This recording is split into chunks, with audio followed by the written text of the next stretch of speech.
The Wizard of Oz is a movie that is always going to cast a shadow over the rest of American cinema. It is an undisputed classic, and it's one of those movies that has had just a shocking impact on the American popular culture. I mean, we're talking about a movie from 1939 that is as beloved and as popular as it's ever been, that is still super accessible to new generations of children in a way that virtually no other movie from that year is, even though 39 is often referred to as the greatest year of the movies because of movies like Gone with the Wind and others, Goodbye Mr. Chips, I think, being another one of them, being released that year. But still, The Wizard of Oz has that special place in the heart of American popular culture that it's likely never going to relinquish. And so it's no surprise that over the years there have been multiple attempts to make sequels to The Wizard of Oz. There's an animated one from the 70s that stars a very young Liza Minnelli as the voice of Dorothy. You can kind of see where they're going from there. Walt Disney himself put a fair amount of resources into trying to make his own Oz sequel with the Patchwork Girl of Oz, but never went much past a special episode of The Wonderful World of Disney featuring the Mickey Mouse Club. And then, of course, there is the immortal Return to Oz, the oddly dark 1980s sequel starring Fairuza Balk that I am personally a huge fan of. And yet, certainly it does not come close to the glory of the original Wizard of Oz. It's one of those movies that I enjoy for its immense eccentricity and its almost unnecessary level of darkness, but is hardly a movie that a lot of people are going to single out as one of the greats. Most recent, well, honestly, I guess I can't even say most recently anymore. There was a weird animated Oz sequel starring Leah Michele and like Dan Aykroyd and Kelsey Grammer a few years ago. Martin Short's in it. It's awful. But probably the most recent Oz sequel that you have heard of is Oz the Great and Powerful. Now, I guess this isn't really a sequel, this is a prequel, and it's yet another attempt from the fine folks over at Disney to throw the reins on the Oz property and make it their own. And certainly it's folly to think that you can make a sequel to The Wizard of Oz. Even with the technology that we have going for us in this day and age, how are you ever going to come close to it?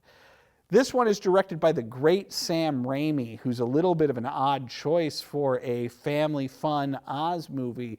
Raimi came to prominence as the director of the Evil Dead trilogy, which, while certainly some of my absolute favorite movies of all time, are setting records for the amount of blood spilled and do not seem like the sort of films you would want on the resume of your Oz director. A little closer, he directed the early 2000s, the Tobey Maguire Spider-Man movies, which made so much money.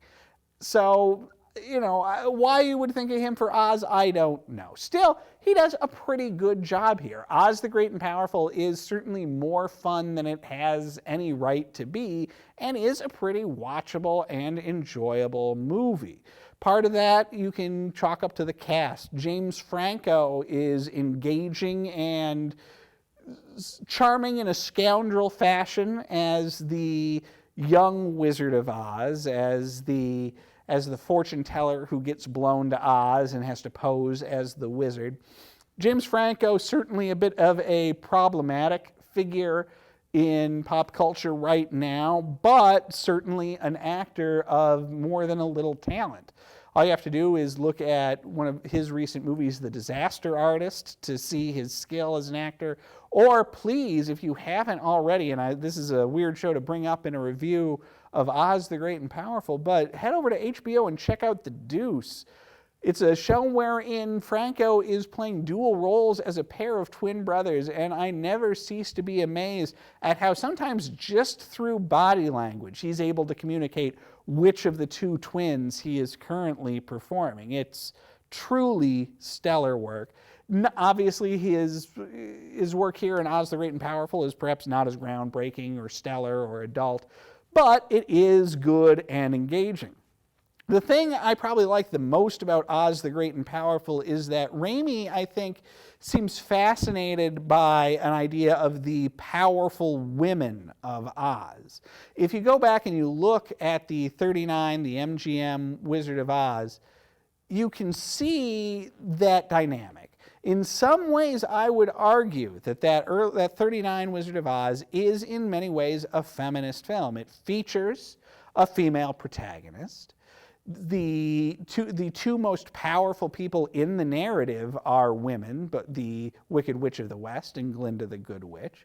The movie certainly passes the Bechdel test, as Dorothy has conversations with these two other women, and it is a power struggle between three powerful women.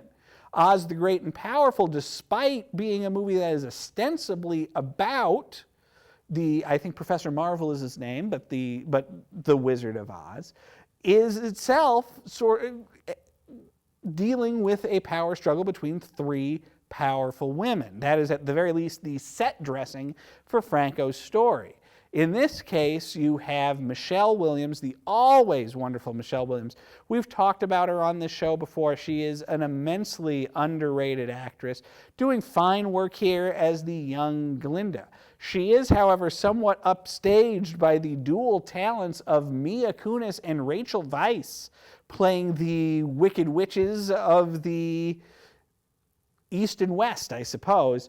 The movie sets up a dynamic early on wherein you think that Weisz is going to end up being the Wicked Witch, but spoiler alert, that ends up ultimately being Kunis in a really affecting transformation scene.